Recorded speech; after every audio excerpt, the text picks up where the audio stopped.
Hello students, here our next lecture of class 10 subject biology and topic is coordination in plants. Okay, our today's topic is coordination in plants. Plants में कैसे coordinate होता है, plants कैसे coordinate करते हैं, जबकि इससे last lecture में हमने ब्रेन के बारे में पढ़ा था, ह्यूमन ब्रेन के बारे में पढ़ा था और साथ ही साथ हमने स्पाइनल कॉर्ड के बारे में भी बात की थी। सेरेब्रम और सेरेबेलम में डिफरेंस भी हमने पढ़ा था। तो अब हमने क्या करना है, कोऑर्डिनेशन इन प्लांट्स पढ़ना है। ठीक है, तो अब देखिए एनिमल्स की जब बात करते हैं तो एनिमल के पास बोल रहे हैं animal have a nervous system for controlling and coordinating the activities of the body. तो एनिमल्स के पास क्या होता है, नर्वस सिस्टम होता है, तब जा जिससे कि वो कंट्रोल और कोऑर्डिनेशन कर सकते हैं बॉडी का। और प्लांट के पास, but plants have neither a nervous system, उनके पास नर्वस सिस्टम नहीं होता है। ठीक है, एनिमल्स के पास तो होता है नर्वस सिस्टम, जबकि प्लांट्स के पास नर्वस सिस्टम नहीं होता है और ना ही उनके पास ऐसी कोई मसल होती है जिससे कि वो स्टिमुली के हिसाब से रिस्पॉन्स दे सकें। ठीक है, जैसे कि light, chemical substance, gravity, touch, water, इसके लिए वो कैसे रिस्पॉन्स करेंगे, ये हमारे लिए अब क्वेश्चन है। ठीक है, जब भी हम एक लीफ को टच करते हैं, जैसे कि छुई मुई, टच मी नॉट प्लांट जो होता है, मिमोसा पेडिपोडा उसका साइंटिफिक नेम होता है, तो जब उसको हम टच करते हैं तो आपने सुना होगा कि छुई मुई को टच करते ही वो सिकुड़ जाती है, उसकी पत्तियां सिकुड़ जाती हैं, तो वो सेंसिटिव होती है। तो फिर वो कैसे फील करती है, क्या होता होगा उसके साथ, तो बोल रहा है they begin to fold up and droop when a seed germinate, जब एक सीड जर्मिनेट होता है, the root goes down, root नीचे की तरफ जाती है, स्टेम ऊपर की तरफ जाती है। कैसे पता चलता है उन्हें कि स्टेम को ऊपर आना चाहिए, रूट को नीचे आना चाहिए, और रूट को नीचे ले जाने के लिए क्या होता है, रूट और स्टेम को ऊपर लाने के लिए क्या होता है, ये सारी चीज़ें हमने पढ़नी है। और प्लांट्स जो होते हैं बहुत सेंसिटिव होते हैं, लीव्स जो होती हैं प्लांट की बहुत जल्दी मूव करना स्टार्ट कर देती हैं। अगर टच हमने उनको किया तो रिस्पॉन्स बहुत जल्दी जैसे देने लगती हैं वो, तो आखिर ऐसा कैसे होता है हमने ये पढ़ना है। ठीक है, तो जैसे एनिमल्स में तो क्या होता है, अब देखिए plant can response to external stimuli, plant भी रिस्पॉन्स कर सकते हैं अपने एक्सटर्नल स्टिमुली को any only because of the chemical substance, उनकी बॉडी में केमिकल सब्सटेंस प्रेजेंट रहते हैं जिन्हें कि हम हार्मोन्स कहते हैं। ठीक है, हालांकि एनिमल हार्मोन और नर्वस सिस्टम दोनों का यूज करते हैं, जबकि प्लांट सिर्फ हार्मोन्स का ही यूज करते हैं। ठीक है, तो थोड़ा सा आइडिया ले लेते हैं कोऑर्डिनेशन इन प्लांट्स में।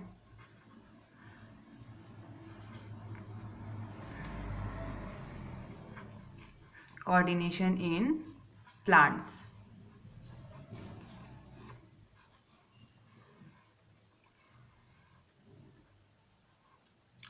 तो हमने कहा कि प्लांट्स के पास नर्वस सिस्टम नहीं होता है, प्लांट्स के पास सेंस ऑर्गन नहीं होते हैं, स्किन, टंग, नोज नहीं होता है, तो वो कैसे रिस्पॉन्स करेगा, लाइट स्टिमुली मिल रही है, केमिकल सब्सटेंस है, ग्रेविटी है, टच है, वाटर है, तो वो कैसे, लेकिन प्लांट रिस्पॉन्ड करता है अपने एक्सटर्नल स्टिमुली को क्योंकि उसके पास केमिकल सब्सटेंस प्रेजेंट रहता है जिसे हम हार्मोन कहते हैं।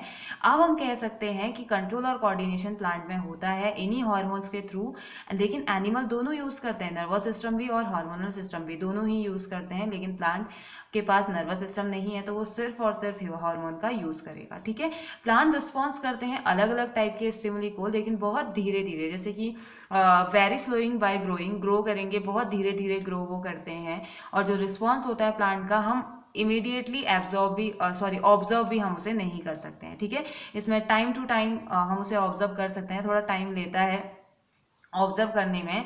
तो उसमें एक टर्म हमारा आता है डोरमेंसी। ठीक है, एक टर्म हमें देखने को मिलता है डोरमेंसी। डोरमेंसी शायद मैंने आपको पहले भी बताई होगी। डोरमेंसी होती है एक इनएक्टिव स्टेट, इनएक्टिव या रेस्टिंग स्टेट होती है जहां पे कोई भी मेटाबॉलिक एक्टिविटीज नहीं हो रही होती हैं। जैसे सीड और बर्ड में डोरमेंसी देखने को मिलती है। जैसे कभी कभी क्या होता है ना, किसी चीज का सीड, कोई फल आपने खाया, उसका जो सीड है वो आप ऐसे ही फेंक देते हैं, जबकि उस सीड को लगना चाहिए था, वो सीड लगता नहीं है, वो जैसा है अपनी जगह पे वैसा ही रहता है, तो उसे कहते हैं सीड की डोरमेंसी या सीड का इनएक्टिवेट होना। लेकिन जैसे ही उस सीड को फेवरेबल कंडीशंस मिलेंगी, एनवायरमेंटल कंडीशंस मिलेंगी, जैसे कि पानी मिल गया, मॉइस्चर मिल गया, उसे अच्छी सॉइल मिल गई, तो वो वहां पे ग्रो करना स्टार्ट करता है, तो वो उसका क्या होता है, एक्टिव फॉर्म होता है। डोरमेंसी होती है रेस्टिंग फॉर्म। ठीक है, रेस्टिंग फॉर्म इसे हम कह देते हैं, रेस्टिंग और inactive form, inactive form of seat या किसी भी चीज़ का आप कह सकते हैं, हम यहाँ पे सीट के बेसिस पे बात कर रहे हैं, ठीक है। दूसरा, अब हमने बात करी कि मेटाबॉलिक एक्टिविटीज़ नहीं होती हैं, तो दूसरा टर्म हमारे लिए आया मेटाबॉलिज्म, ठीक है। मेटाबॉलिज्म क्या होता है? मेटाबॉलिज्म जो बायोकेमिकल रिएक्शंस होती हैं, जो लिविंग ऑर्गेनिज्म की बॉडी में जितनी भी बायोकेमिकल रिएक्शंस होती हैं in order to maintain life processes, अपनी लाइफ प्रोसेसेस को मेंटेन करने के लिए उसे क्या कह दिया जाता है? इन्हें क्या कह दिया जाता है? मेटाबॉलिज्म। जैसे कि डाइजेशन है, रेस्पिरेशन है, ये सभी मेटाबॉलिक एक्टिविटीज तो है ना। तो जितनी भी बायोकेमिकल एक्टिविटीज होती हैं, all biochemical activities perform by living organism to maintain their life processes, ठीक है। मेटाबॉलिज्म बायोकेमिकल एक्टिविटीज होती हैं जो कि कोई भी लिविंग ऑर्गेनिज्म अपनी लाइफ साइकिल को या अपने लाइफ प्रोसेसेस को मेंटेन करने के लिए यूज करता है, ठीक है। अब थोड़ा सा टॉपिक की तरफ आगे बढ़ते हैं। टॉपिक की तरफ आगे बढ़ना मीन्स अब पढ़ लेते हैं हम किसके बारे में? प्लांट हार्मोन्स के बारे में, क्योंकि हमने कहा कि जो प्लांट हार्मोन्स होते हैं वो ही क्या करते हैं? इनमें कंट्रोल और कोऑर्डिनेशन का काम करते हैं प्लांट्स में। तो प्लांट्स हार्मोन की बात हम कर देते हैं, ठीक है। प्लांट्स हार्मोन्स, तो ये क्या होता है? नेचुरली ऑर्गेनिक केमिकल सब्सटेंस होते हैं जो नेचुरली प्लांट में प्रेजेंट है, ऑलरेडी प्लांट में प्रेजेंट है, जैसे ह्यूमन की बॉडी में प्रेजेंट रहते हैं वैसे। अभी इसके बाद हमने ह्यूमन का भी पढ़ना होगा। तो जैसे ह्यूमन की बॉडी में प्रेजेंट रहते हैं या किसी एनिमल की बॉडी में प्रेजेंट रहते हैं, वैसे ही ये जो हार्मोन होते हैं प्लांट की बॉडी में भी प्रेजेंट रहते हैं, जो कि कंट्रोल एंड कोऑर्डिनेशन करते हैं वेरियस एक्टिविटीज का इनमें, और इसी वजह से इनको प्लांट ग्रोथ रेगुलेटर भी कहा जाता है। प्लांट हार्मोन्स को क्या भी कहा जाता है? प्लांट ग्रोथ रेगुलेटर, ठीक है। एंड प्लांट फाइटो हार्मोन या फाइटो हार्मोन, प्लांट नहीं भी बोलेंगे तो फाइटो मीन्स प्लांट होता है, फाइटो हार्मोन्स, ठीक है। Plant hormones, plant growth regulator and phyto hormones इनको कह दिया जाता है। तो अब टाइप्स क्या होते हैं? इनके टाइप्स की बात करते हैं, ठीक है। हार्मोन्स तो हमें पता है केमिकल सब्सटेंस होते हैं जो कि प्लांट्स में कंट्रोल एंड कोऑर्डिनेशन करते हैं, ठीक है। अब हम बात करते हैं इसमें टाइप्स की। Types of phyto hormone. इनके टाइप सबसे पहले depending upon their effect on the plants part, plant के पार्ट में इनका क्या इफेक्ट है, इसके बेसिस पे इनको दो पार्ट में डिवाइड किया गया, ठीक है। नॉर्मली तो एक तो होता है ग्रोथ हार्मोन, दूसरा होता है ग्रोथ इनहिबिटर। एक होगा ग्रोथ हार्मोन जो कि ग्रोथ को बढ़ाएगा, दूसरा होता है ग्रोथ हार्मोन जो कि ग्रोथ को कम करता है, ठीक है। अब कैसे कम करता है वो भी हम पढ़ेंगे। ग्रोथ हार्मोन, ठीक है। First one is growth hormone, ये किस बेसिस पे, कैसे प्लांट के पार्ट पे ये इफेक्ट शो करता है उस बेसिस पे हमने कहा। और दूसरा होता है क्या? Growth inhibitor.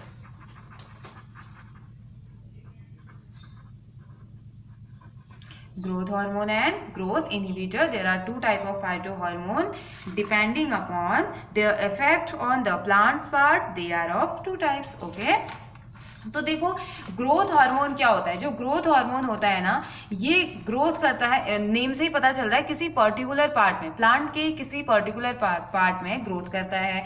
और ग्रोथ इनहिबिटर का मतलब ये इनहिबिट या रिटार्ड कर देता है ग्रोथ को। और ये जरूरी भी है, कभी कभी क्या होता है ना, एक्सेसिव ग्रोथ हो जाएगी तो उसे कम करने के काम आएगा, है ना। तो ग्रोथ हार्मोन ये ग्रोथ करेगा और ये एक्सेसिव ग्रोथ को कंट्रोल करने का काम करेगा। और नॉर्मली फाइटो हार्मोन होते हैं 5 टाइप के, ठीक है। तो देयर आर 5 मेजर टाइप। तो नॉर्मली 5 टाइप के फाइटो हार्मोन्स होते हैं और ये डिपेंडिंग अपॉन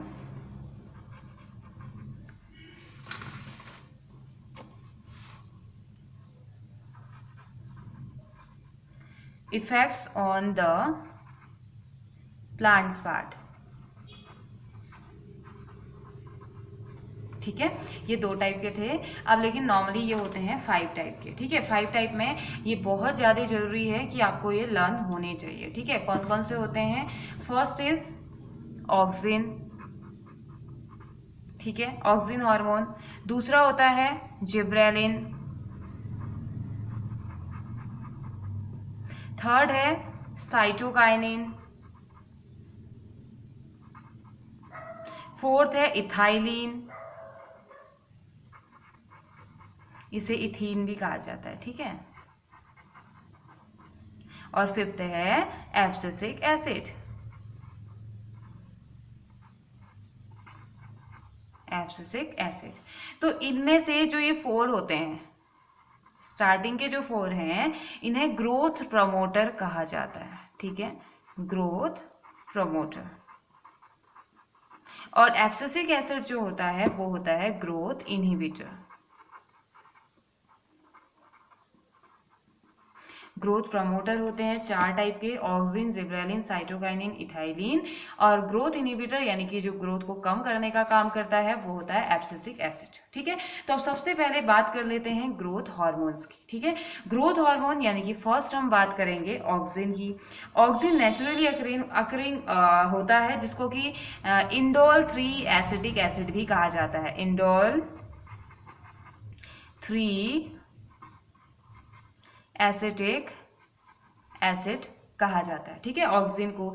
ऑक्सिन क्या करता है, cell elongation and cell differentiation में हेल्प करता है। सेल को डिवाइड होने में, सेल के अलग अलग ऑर्गन्स बनाने में हेल्प करता है। तो इसका काम क्या है, ये क्या करता है, ऑक्सिन प्रमोट करता है सेल इलोंगेशन एंड, ये बहुत ज़्यादा इंपॉर्टेंट है, आपको ये ध्यान से सुनना होगा और इनके जो फंक्शंस हैं उनमें ध्यान देना होगा। ठीक है, करते क्या है, सेल डिफरेंशिएशन में ये हेल्प करते हैं। ठीक है, और दूसरा ये प्रमोट करते हैं stem and fruit growth in plant. Stem की ग्रोथ और फ्रूट की ग्रोथ को भी ये ध्यान में रखते हैं। यानी कि ऑक्सिन का क्या काम है, सबसे पहले तो जब प्लांट बन रहा है सेल इलोंगेशन कराएगा, सेल को डिफरेंशिएशन करवाएगा, सेल के अलग अलग पार्ट्स बनाएगा, यानी कि कोई ब्रांच बनाएगा, कोई पार्ट बनाएगा, तो डिफरेंशिएशन उसी को कहते हैं। दूसरा ये क्या करता है, ऑक्सिन प्रमोट करता है स्टेम एंड फ्रूट की ग्रोथ को। ठीक है, auxin promotes stem and fruit growth in plants।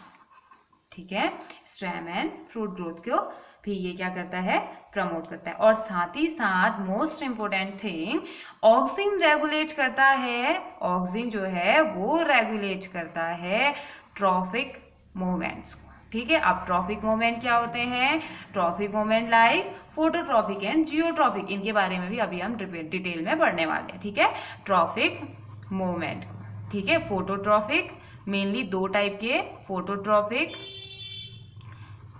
And geotropic. अभी मैं आपको डिटेल में इनके बारे में बताऊंगी।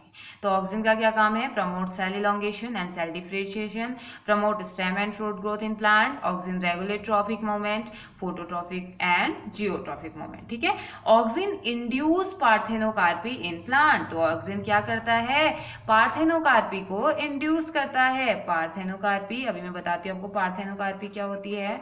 पार्थेनोकार्पी को इंड्यूस करता है, इंड्यूस पार्थेनोकार्पी एक ऐसी प्रोसेस होती है जिसमें सीडलेस फ्रूट प्रोड्यूस होते हैं बिना फर्टिलाइजेशन के। अब देखो, प्लांट में इस प्रोसेस को पार्थेनोकार्पी कहा जाता है और एनिमल में इसे पार्थेनोजेनेसिस कहा जाता है। तो मैं थोड़ा सा आपको इसके बारे में बताती हूँ। जैसे आपने ना कुछ, जैसे बनाना एक एग्जाम्पल होता है। बनाना में सीड देखा है आपने, नहीं देखा होगा ना। तो बनाना एक एग्जाम्पल है नेचुरल पार्थेनोकार्पी का, उसमें कोई भी सीड नहीं होता है। और सीड नहीं होना तो खैर अलग बात है। पार्थेनोकार्पी एक ऐसी प्रोसेस है जिसमें विदाउट फर्टिलाइजेशन नए सेल का फॉर्मेशन होता है, बिना फर्टिलाइजेशन के एक नए प्लांट का फॉर्मेशन हो जाएगा, तो उसे पार्थेनोकार्पी बोलेंगे। ये एक सरप्राइजिंग है कि फर्टिलाइजेशन नहीं हो रहा है, उसके बाद भी प्रमोशन हो जा रहा है या प्रमोट हो जा रहा है नए प्लांट का। और ऐसे ही कभी कभी बहुत सारे ऑर्गेनिज्म में ऐसा देखा गया है, जैसे हैन में विदाउट फर्टिलाइजेशन जो अनफर्टिलाइज्ड एग था वो आगे जाके उसने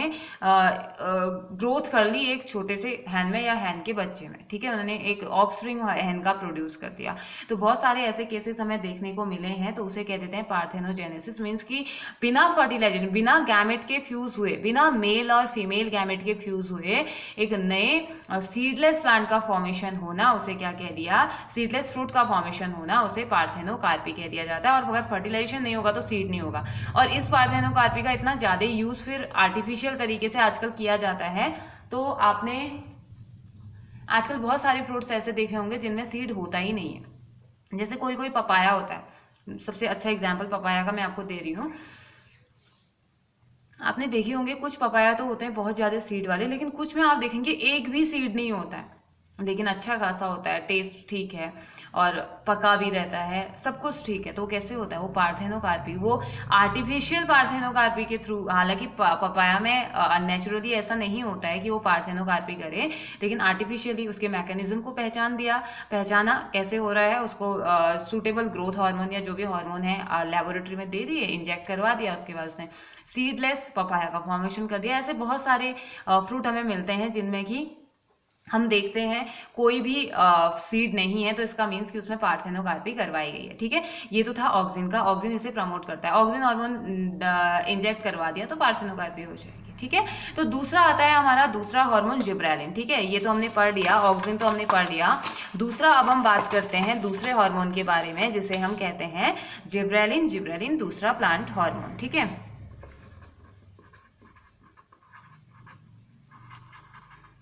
जिब्रेलिन भी प्रमोट करता है ऑक्सिन के साथ मिलके, या ऑक्सिन की प्रेजेंस में जिब्रेलिन का भी काम होता है cell elongation and cell differentiation का। ठीक है, जिब्रेलिन भी इन प्रेजेंस ऑफ ऑक्सीजन, ये भी क्या करता है? Cell elongation and differentiation in presence of auxin. Auxin की प्रेजेंस में इलोंगेशन एंड सेल डिफरेंशिएशन करता है, ये हेल्प करता है डोरमेंसी को तोड़ने में। अभी हमने डोरमेंसी पढ़ी थी ना, डोरमेंसी क्या होती है? Inactive state. तो ये क्या करता है? ये ब्रेक कर देता है डोरमेंसी को, help in breaking the dormancy of seed और बर्ड्स। ठीक है, seed and birds, breaking the dormancy. और ये ग्रोथ करता है स्टेम एंड फ्रूट की, स्टेम एंड फ्रूट ग्रोथ ये करता है। ठीक है, स्टेम एंड फ्रूट की ग्रोथ ये करवाता है। कौन? जिब्रेलिन, जो कि एक प्लांट हार्मोन है, प्लांट ग्रोथ हार्मोन है। ठीक है, ऑक्सिन की तरह। तो ये क्या करता है? ऑक्सिन की प्रेजेंस में cell elongation and cell differentiation. इसका मतलब ये कि ऑक्सिन और जो जिब्रेलिन है दोनों मिलकर सेल एलोंगेशन एंड डिफरेंशिएशन में हेल्प करते होंगे। और जो सीड इनएक्टिव रह गया है, जो बर्ड इनएक्टिव रह गई है, उसे ये क्या करते हैं? उसकी डोरमेंसी को तोड़ के उसे हार्मोनल इन्वायरमेंट देते हैं। जैसे ही उसे फिर बारिश वगैरह मिल जाएगी, पानी वगैरह मिल जाएगा, तो वो ग्रो करने लगेगा। ठीक है, और साथ ही साथ स्टेम एंड फ्रूट की ग्रोथ में भी ये हेल्प करता है, और सूट और लीव के एक्सटेंशन में भी ये हेल्प करता है, help in extension of shoot and leaves. ठीक है, इट ऑल्सो इंड्यूस पार्थेनोकार्पी, ये पार्थेनोकार्पी को ये भी इंड्यूस करता है, पार्थेनोकार्पी को। और जिब्रेलिन एक्टिवली इन्वॉल्व रहता है growth of shoots in plant, बहुत ज्यादा शूट्स की ग्रोथ में सबसे ज्यादा इन्वॉल्व रहता है। कौन? जिब्रेलिन। तो स्पेशल क्वेश्चन ये भी पूछा जाता है इससे कि जिब्रेलिन किसकी ग्रोथ के लिए रिस्पॉन्सिबल है? तो शूट ग्रोथ के लिए सबसे ज्यादा एक्टिव होता है हमारा जिब्रेलिन। ठीक है, प्लांट में। तो इतना आ गया ना समझ में ऑक्सिन और जिब्रेलिन का। ऑक्सिन प्रमोट करता है cell elongation, cell differentiation. Auxin promote करता है स्टेम एंड फ्रूट की ग्रोथ को। ऑक्सिन रेगुलेट करता है ट्रॉपिक मूवमेंट को, और ये इंड्यूस करता है पार्थेनोकार्पी को। जिब्रेलिन क्या करता है? ऑक्सिन के साथ मिलकर या ऑक्सिन की प्रेजेंस में cell elongation and cell differentiation में हेल्प करता है, ये डोरमेंसी को तोड़ने का काम करता है, स्टेम एंड फ्रूट की ग्रोथ में हेल्प करता है किसमें? शूट और लीव के एक्सटेंशन में। और शूट ग्रोथ में सबसे ज्यादा जो रोल होता है वो जिब्रेलिन का ही होता है। ठीक है, उसके बाद नेक्स्ट हमारा आता है साइटोकाइनिन। ठीक है, थर्ड टाइप का जो हार्मोन है साइटोकाइनिन, उसके बारे में बात करते हैं, साइटोकाइनिन। ठीक है, तो साइटोकाइनिन प्रमोट करता है सेल डिवीजन को, ये सेल डिवीजन को प्रमोट करता है। ठीक है, it promotes cell division in plant, तो प्लांट में सेल डिवीजन को प्रमोट करता है। और it delay the ageing process in leaves, leaves का जल्दी से बढ़ना या लीव्स की एजिंग जो प्रोसेस है उसे क्या कर देता है? डिले कर देता है। ठीक है, delay the ageing process in leaves. Okay, ये भी हेल्प करता है सीड और बर्ड की डोरमेंसी को तोड़ने में। जहाँ पे जिबरेलिन वर्क नहीं कर पाएगा वहाँ पे साइटोकिनिन काम करेगा, ठीक है, साइटोकाइनिन काम करेगा। Help in breaking dormancy in seed and bird, ठीक है, सीड एंड बर्ड्स।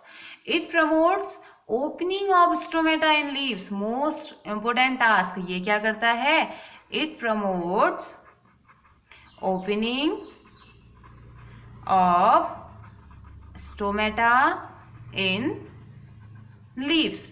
लीव्स में जो स्टोमेटा होते हैं जो गैसेस एक्सचेंज के लिए रिस्पॉन्सिबल होते हैं ना, हमने पढ़ा था, तो ये क्या करता है, उनकी ओपनिंग को प्रमोट करता है, ठीक है, और ये प्रमोट करता है फ्रूट ग्रोथ को। इट ऑल्सो प्रमोट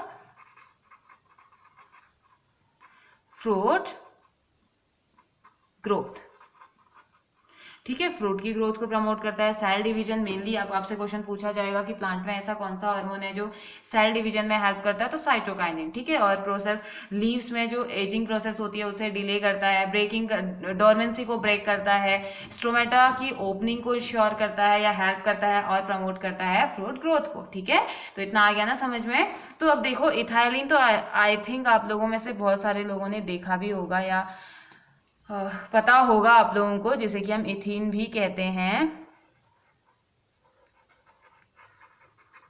आपने देखा होगा, अगर आपके घर में अगर बहुत सारे फ्रूट्स लगते हैं ना, तो उन कच्चे फ्रूट्स को पकाने के लिए आपसे कहा जाता है कि आज तो हम दवाई लेके आए हैं, ये दवाई अगर हम डालेंगे इनमें तो ये कल को पक जाएंगे। हुआ होगा काफ़ी लोगों के घर में ना, तो वो इथाइलिन ही होता है, ठीक है। इथाइलिन उसमें डाल दिया जाता है फ्रूट्स पर। तो नॉर्मली ये किस में हेल्प करता है, ये जो फल होते हैं ना, फल फ्रूट्स, उनको पकाने के काम में आया जाता है। मीन्स कि पेड़ों में जो पकते हैं, नेचुरल हार्मोन होता है इथाइलिन।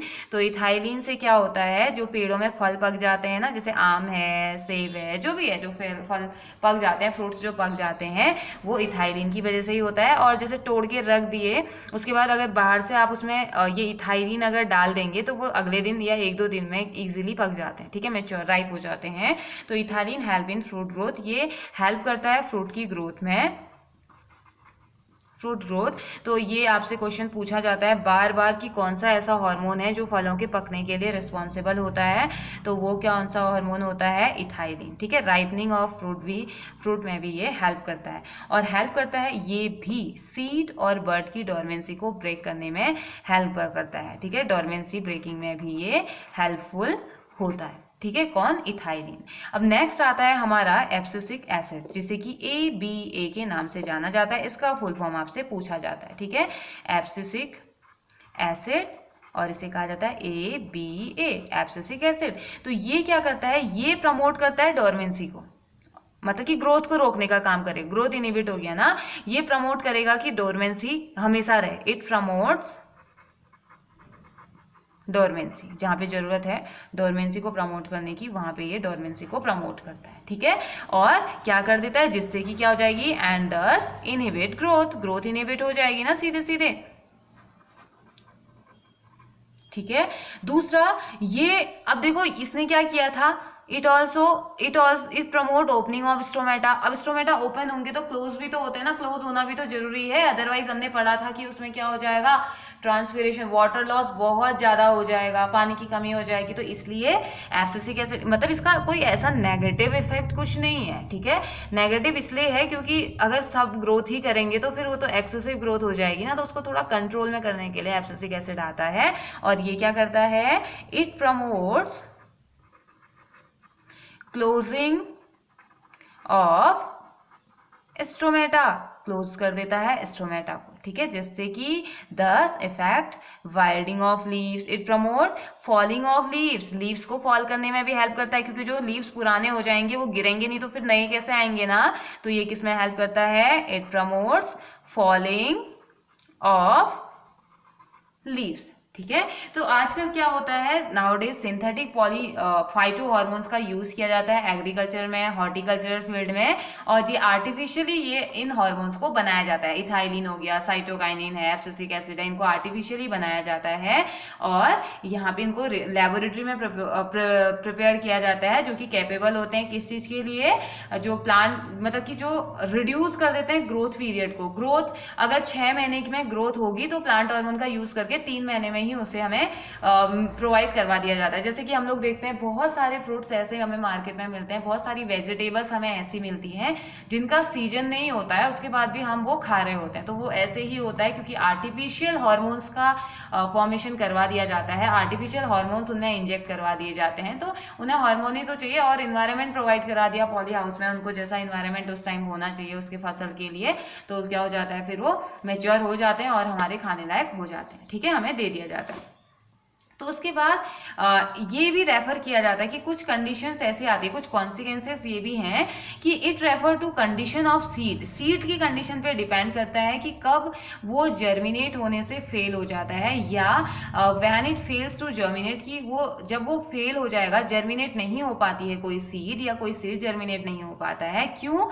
क्योंकि कुछ इन्वायरमेंटल कंडीशंस, अगर आप एब्सिसिक एसिड को छोड़ दें तो कुछ इन्वायरमेंटल कंडीशंस ऐसी होती हैं जो ग्रोथ के लिए प्रेजेंट नहीं होती हैं। जैसे अगर ऐसी जगह पे सीड पड़ गया जहाँ पे कभी पानी होता ही नहीं है, कभी पानी पड़ता ही नहीं है, तो वहाँ पे कैसे ग्रोथ हो जाएगी, कैसे वहाँ पे को ग्रोथ करी जाएगी उसकी। तो इस वजह से क्या हो जाता है, कुछ कॉन्सिक्वेंसेस इसके हैं कि ग्रोथ नहीं हो पाती है। अब सिर्फ एब्सिसिक एसिड ही इसके लिए रिस्पॉन्सिबल नहीं होता है। ठीक है, कुछ एनवायरमेंटल फैक्टर इसके लिए रिस्पॉन्सिबल होते हैं। तो अब हम बात करते हैं हमारे नए टॉपिक की, प्लांट मूवमेंट की। प्लांट मूवमेंट कैसे करते हैं? ठीक है, प्लांट मूवमेंट।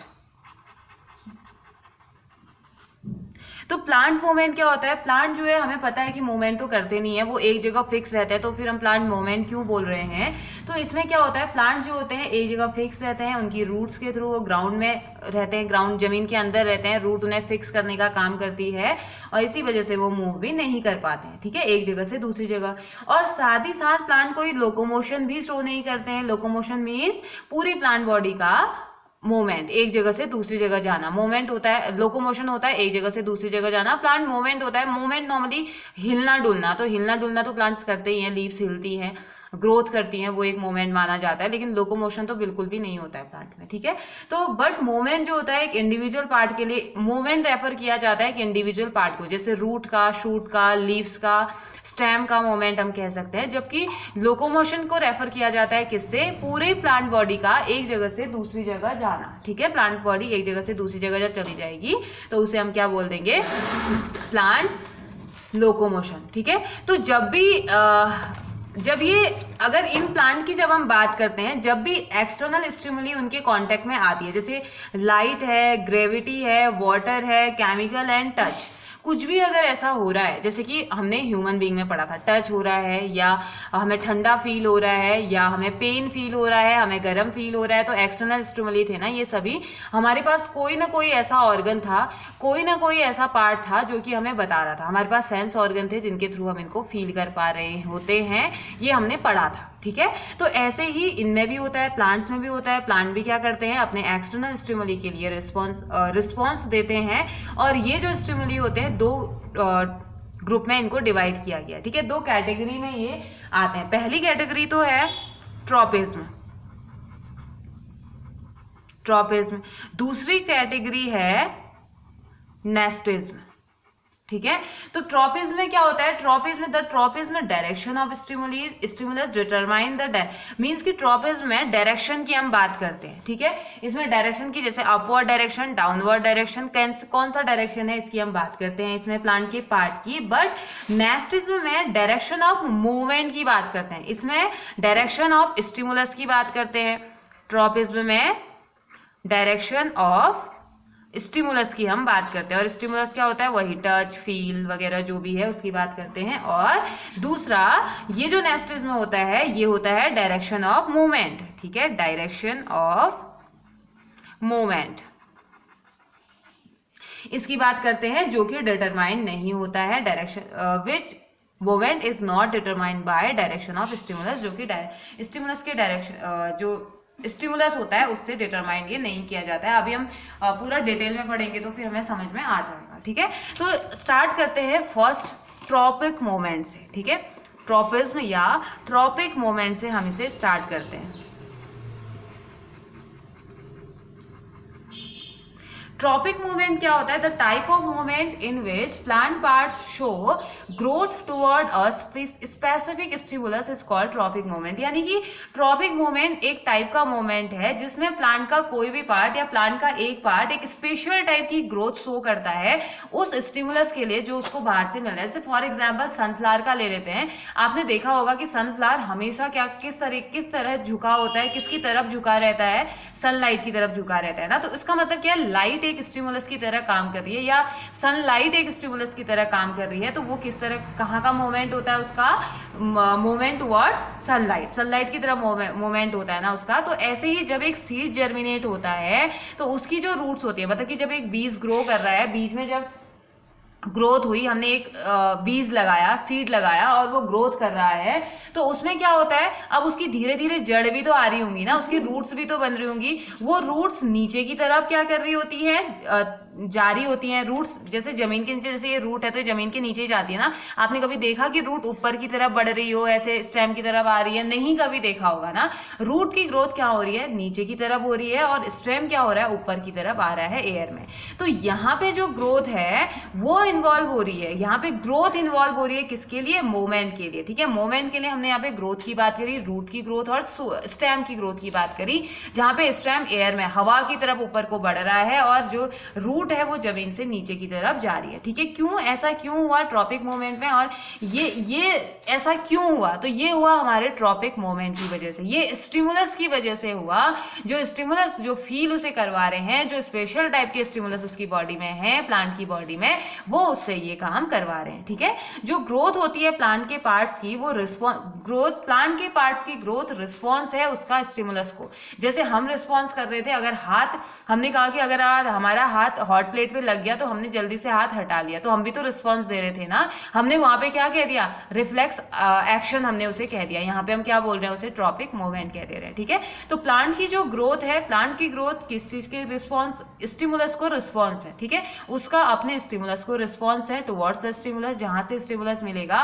स्टिमुलस की डायरेक्शन में ट्रॉपिक मूवमेंट है, स्टिमुलस की डायरेक्शन में ही ग्रोथ करना या स्टिमुलस की डायरेक्शन में ही काम करना। तो अब रूट की जो रूट वाला जो स्टिमुलस है उसे नीचे की तरफ खींच रहा होगा तो उसने नीचे की तरफ दे दिया, या नीचे की तरफ उसका स्टिमुलस था तो उसने नीचे की तरफ ग्रोथ करनी स्टार्ट कर दी, ठीक है। तो और कभी कभी ऐसा होता है तो टुवर्ड्स द स्टिमुलस या साथ ही साथ अवे फ्रॉम स्टिमुलस भी होता है। जरूरी नहीं कि वो हमेशा स्टिमुलस के लिए ही रिस्पॉन्स करे, स्टिमुलस के डायरेक्शन में ही रिस्पॉन्स करे, तो कभी कभी अवे फ्रॉम स्टिमुलस भी होता है। तो वो क्यों? क्योंकि पॉजिटिव, अब देखो इसी वजह से हमारे पास दो टाइप के स्टिमुलस होते हैं या प्लांट दो तरीके के ट्रॉपिज्म को शो करते हैं, ठीक है। एक होता है पॉजिटिव, स्टिमुलस की साइड में अगर या स्टिमुलस के डायरेक्शन में अगर रिस्पॉन्स शो होगा तो पॉजिटिव स्टिमुलस या पॉजिटिव ट्रॉपिज्म होगा, ठीक है। पॉजिटिव ट्रॉपिज्म, और नहीं होगा तो नेगेटिव ट्रॉपिज्म, ठीक है। तो हमने क्या पढ़ा? प्लांट में जो ग्रोथ है, ग्रोथ एक स्टिमुलस का ही नतीजा है या स्टिमुलस की वजह से ही होता है। प्लांट की जो मूवमेंट है दो पार्ट में हमने डिवाइड करी, ट्रॉपिज्म और नेस्टिज्म में। ट्रॉपिज्म में डायरेक्शन ऑफ स्टिमुलस होता है टुवर्ड्स द स्टिमुलस और अवे फ्रॉम द स्टिमुलस, ठीक है।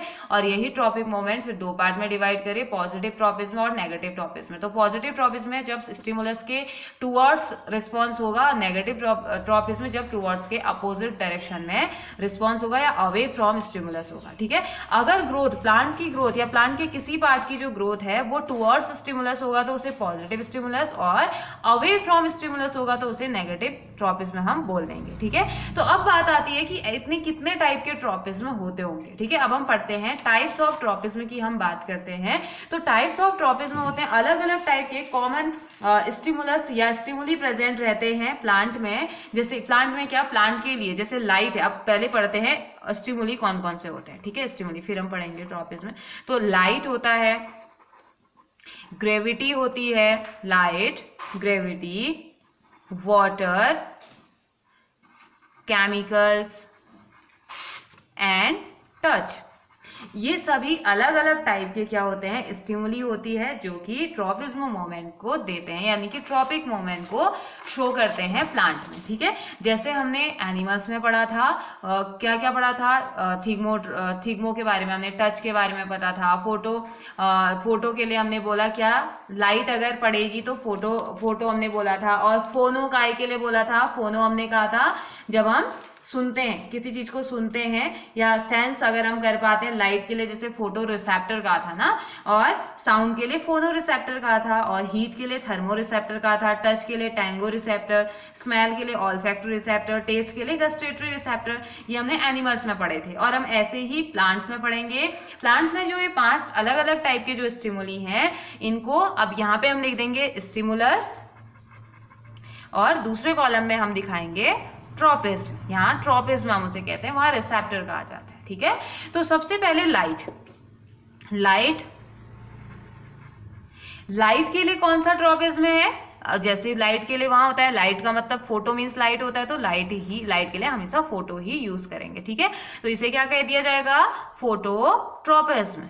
ठीक है, फोटोट्रॉपिज्म से कह दिया जाएगा। दूसरा हमें मिलता है ग्रेविटी। यहाँ पे ग्रेविटी भी एक स्टिमुलस की तरह काम करती है, कहाँ, प्लांट्स में, तो इसे क्या कह दिया जाता है, जियोट्रॉपिज्म।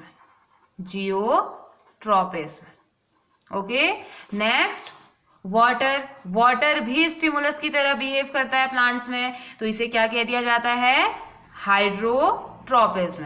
और पता है ना, प्लांट्स में वो फोटो रिसेप्टर वगैरह की हम बात क्यों नहीं कर रहे हैं, क्योंकि उनके पास हमारी तरह सेंस ऑर्गन नहीं है ना, हमारी तरह नोज, एयर, टंग, स्किन तो उनके पास है नहीं, तो इसीलिए उनमें स्टिमुलस की तरह behave, light, gravity, water, chemicals और टच जो होता है वो उनमें ट्रॉपिज्म की तरह बिहेव करता है, यानी कि वो उनकी ग्रोथ में, वो उनके मूवमेंट में हेल्प करता है। ठीक है, वाटर के बाद नेक्स्ट आता है केमिकल में जो ट्रॉपिज्म होता है वो उसका नेम क्या होता है, उसे क्या कह दिया जाता है, कीमोट्रॉपिज्म। ठीक है, कीमोट्रॉपिज्म से कह दिया जाता है। नेक्स्ट इसके बाद आता है टच के लिए कौन सा ट्रॉपिज्म यूज होता है, थिग्मोट्रॉपिज्म। ठीक है, THIGMOTROPISM। तो हमने देखा, हमने स्टार्टिंग से क्या क्या पढ़ लिया है, हमने कोऑर्डिनेशन इन प्लांट्स पढ़ा, हमने कहा कि प्लांट भी कंट्रोल और कोऑर्डिनेशन का काम करते हैं, लेकिन प्लांट की बॉडी में कोई भी नर्वस सिस्टम नहीं होता है। नर्वस सिस्टम नहीं होने की वजह से प्लांट में कुछ केमिकल्स होते हैं जो कि उनके कोऑर्डिनेशन में हेल्प करते हैं, या कंट्रोल कोऑर्डिनेशन में हेल्प करते हैं, जिनको कि हम हार्मोन्स कह देते हैं। ठीक है, तो हमने कहा कि हार्मोन्स पढ़ने से पहले हम कुछ चीजों को पढ़ लेते हैं, जैसे डोरमेंसी। एक टर्म आता है डोरमेंसी होती है रेस्टिंग और इनएक्टिव फॉर्म ऑफ सीड या स्टेज ऑफ सीड और बर्ड्स, क्योंकि सीड और बर्ड्स आगे जाके जर्मिनेट करते हैं ना, तो लेकिन कभी कभी ऐसा होता है कि हमने कोई बीज रखा था या कहीं पे डाला था तो वो नहीं ग्रो कर पाता है, तो वो क्या हो गया, उसकी डोरमेंसी। या बर्ड होते हैं जो कि ग्रो नहीं करते हैं, वैसे ही खराब हो जाती है प्लांट में या घास में, वो जो दूब घास होती है ना, उसमें छोटे छोटे बर्ड्स होते हैं, कभी कभी वो नहीं लग पाता है, तो वो क्या है, ये सब बर्ड्स के बारे में हम बर्ड्स सीड वगैरह जो होगा इसके बारे में डिटेल में हमारा जो नेक्स्ट चैप्टर है हम उसमें पढ़ेंगे। तो डोरमेंसी क्या हो गई, रेस्टिंग और इनएक्टिव फॉर्म हो गया। ठीक है, दूसरा आता है मेटाबॉलिज्म। तो मेटाबॉलिज्म क्या होता है, किसी भी ऑर्गेनिज्म का या किसी भी लिविंग ऑर्गेनिज्म की बॉडी में जितनी भी बायोलॉजिकल एक्टिविटीज होती हैं, बायोकेमिकल एक्टिविटीज होती है, जैसे डाइजेशन है, रेस्पिरेशन है, ये सभी क्या होती है, मेटाबॉलिक एक्टिविटी, या उसी को मेटाबॉलिज्म हम कह देते हैं। ठीक है, फिर हमने कहा कि जब प्लांट हार्मोन सारी चीजों को कंट्रोल कर ही रहा है तो क्यों ना हम प्लांट हार्मोन की बात करें। तो हमने प्लांट हार्मोन कहा जिसे कि प्लांट ग्रोथ रेगुलेटर भी कहा जाता है, एंड फाइटो हार्मोन्स भी उन्हें कहा जाता है। फिर हमने पढ़ा कि depending upon effect on the plant के पार्ट में उनका क्या इफेक्ट है, उस बेसिस पे तो उनको दो पार्ट में डिवाइड किया, एक है ग्रोथ हार्मोन और ग्रोथ इनहिबिटर। उसके बाद जो ग्रोथ हार्मोन थे नॉर्मली 4 टाइप के, और ग्रोथ इनहिबिटर जो था वो 1 टाइप का, यानी कि टोटल हार्मोन कितने हो गए, 5। तो 5 हार्मोन कौन कौन से हैं प्लांट में, auxin, gibberellin, cytokinin, ethylene and abscisic acid. तो ऑक्सिन, जिब्रेलिन, साइटोकाइनिन, इथाइलिन तो हमारे ग्रोथ प्रमोटर थे, और दूसरा जो एब्सिसिक एसिड था ये ग्रोथ इनहिबिटर की तरह बिहेव करता है, हमने ऐसा पढ़ा। ठीक है, ऑक्सिन में हमने पढ़ा इसे इंडोल 3 एसिडिक एसिड कहा जाता है, कभी कभी इसका नेम पूछा जाता है, केमिकल नेम, तो इंडोल 3 एसिडिक एसिड होता है ऑक्सिन का। ये प्रमोट करता है सेल इलोंगेशन और सेल डिफरेंशिएशन को। ठीक है, और auxin also promote stem and fruit growth in plant. Plant, oxygen regulate tropic movement, phototropic and geotropic. ठीक है, अभी पढ़ा ना हमने फोटोट्रॉपिक और जियोट्रॉपिक, अभी हमने डिटेल में पढ़ना है। तो इनको भी ये क्या करता है, रेगुलेट करता है। ठीक है, और ये पार्थेनोकार्पी को इंड्यूस करता है, मींस कि बिना फर्टिलाइजेशन के सीडलेस फ्रूट इसमें प्रोड्यूस होते हैं। ठीक है, दूसरा आता है gibberellin. Gibberellin cell elongation and cell differentiation में हेल्पफुल होता है या प्रमोट करता है ऑक्सीजन के साथ मिलकर। ठीक है, ऑक्सीजन की प्रेजेंस में इलोंगेशन एंड डिफरेंशिएशन का काम करता है, डोरमेंसी को तोड़ने का काम करता है, यानी कि जो रेस्टिंग फेज है उसे तोड़ने का काम करता है, स्टेम एंड फ्रूट की ग्रोथ में इंपॉर्टेंट होता है और हेल्प करता है किसमें, लीव और शूट के एक्सटेंशन में। और मेन जो काम होता है जिब्रेलिन का वो होता है शूट की ग्रोथ। ठीक है, शूट की ग्रोथ ये करवाता है। और थर्ड आता है साइटोकाइनिन। ये सेल डिवीजन, प्लांट में सेल डिवीजन को इनिशिएट करता है या प्रमोट करता है, सेल डिवीजन में हेल्पफुल होता है। और फ्रूट जो लीव्स होती हैं उनको, उनकी एजिंग प्रोसेस को डिले कर देता है, कम कर देता है, लंबा चलाता है उनको, और हेल्प करता है डोरमेंसी को ब्रेक करने में। साथ ही साथ मोस्ट इंपोर्टेंट काम जो होता है साइटोकाइनिन का वो ये कि ये प्रमोट करता है स्ट्रोमेटल पोर के ओपन होने में। ठीक है, स्ट्रोमेटा को ओपन करने की जो कैपेसिटी होती है वो साइटोकाइनिन के पास होती है। साथ ही साथ फ्रूट ग्रोथ को भी इनिशिएट करता है या प्रमोट करता है। उसके बाद दूसरा आता है इथाइलिन, फोर्थ नंबर का जो है इथाइलिन। इथाइलिन फ्रूट सबसे ज्यादा फ्रूट को, जैसे फ्रूट मैच्योर हो गया तो हम पका हुआ फ्रूट ही खाना पसंद करते हैं ना, तो जो पक जाता है राइप करने में जो हेल्प करता है वो इथाइलिन होता है और डोरमेंसी को भी ये ब्रेक करता है। ठीक है, उसके बाद एब्सिसिक एसिड आता है, एक इकलौता हार्मोन जो कि ग्रोथ इनिबिटर है, जो ग्रोथ को कम करता है। 4 हार्मोन हमने पढ़े जो ग्रोथ को बढ़ा रहे हैं और एक हार्मोन हम ऐसा पढ़ रहे हैं जो ग्रोथ को कम कर रहा है। ठीक है, ये प्रमोट करता है डोरमेंसी को, क्योंकि जरूरी नहीं है हर एक सीड ग्रो करे, या अगर जितने सीड हम ऐसे फेंकते चले जा रहे हैं अगर सब जगह वो ग्रो कर गए तो फिर तो हमारे चलने के लिए भी जगह नहीं रहेगी, है ना। तो इसलिए ये इनिबिट करता है और एनवायरमेंटल कंडीशंस भी इसके लिए डिपेंड होती है। फिर हमने पढ़ा कि जो ये एब्सिसिक एसिड है ये स्ट्रोमेटा को क्लोज भी करता है, क्योंकि अगर स्ट्रोमेटल पोर हमेशा खुले ही रह गए तो एक्सेसिव वाटर लॉस हो जाएगा प्लांट में और प्लांट की वहीं पे डेथ हो जाएगी, क्योंकि वो फोटोसिंथेसिस नहीं कर पाएगा और बाकी एक्टिविटीज भी नहीं कर पाएगा, है ना। तो इसलिए अगर खुला है पोर तो बंद करने के लिए भी जरूरी है, तो ये क्या करता है, क्लोज कर देता है स्ट्रोमेटा को।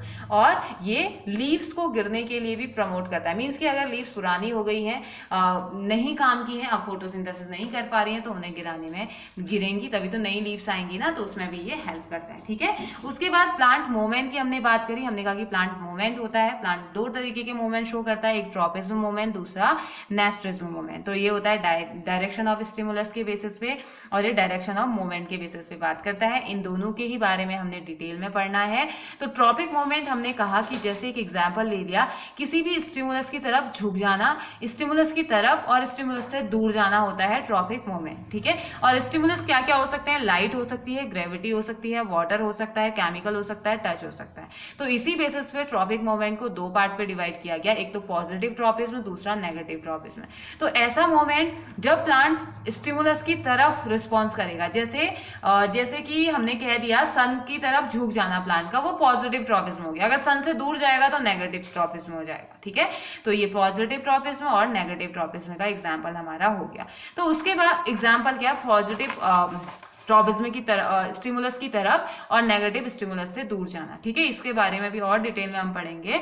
तो स्टिमुलस देखो, फिर हमने कहा कि हम लाइट, ग्रेविटी, वाटर तो बोल रहे हैं, लेकिन इनका मेन जो साइंटिफिक टर्म इनके लिए यूज किया जाएगा वो क्या होगा। ठीक है, तो लाइट के लिए फोटोट्रॉपिज्म वर्ड यूज किया जाता है, ग्रेविटी के लिए जियोट्रॉपिज्म यूज किया जाता है, वाटर के लिए हाइड्रोट्रॉपिज्म, केमिकल कीमोट्रॉपिज्म, टच के लिए थिग्मोट्रॉपिज्म। ठीक है, तो इतने सारे यानी कि 5 ट्रॉपिक मोमेंट हमें पढ़ने वाले हैं। हमने इनका 1 बाय 1 हम इनकी स्टडी करेंगे, वो हम अपने नेक्स्ट लेक्चर में करेंगे। ठीक है, तो आज के लिए हमने इतना ही पढ़ना है। आपने क्या करना है, इसको रिवाइज करना है और इसके नोट्स बनाने हैं। ठीक है, तो नेक्स्ट लेक्चर में हम इन सारे ट्रॉपिक मूवमेंट के बारे में डिटेल में स्टडी करेंगे और हमें वहाँ पे एग्जाम्पल सहित हम बात करेंगे और वहाँ पे हमें पता चलेगा कि कौन सा पॉजिटिव ट्रॉपिज्म है, कौन सा नेगेटिव है, क्या नेस्टिक मूवमेंट होता है, क्या ट्रॉपिक मूवमेंट होता है। ठीक है, तो तब तक के लिए आप लर्न कीजिए, आप उसको रिवाइज कीजिए, बुक पकड़िए, बुक में से पढ़िए। ठीक है, हैव ए नाइस डे।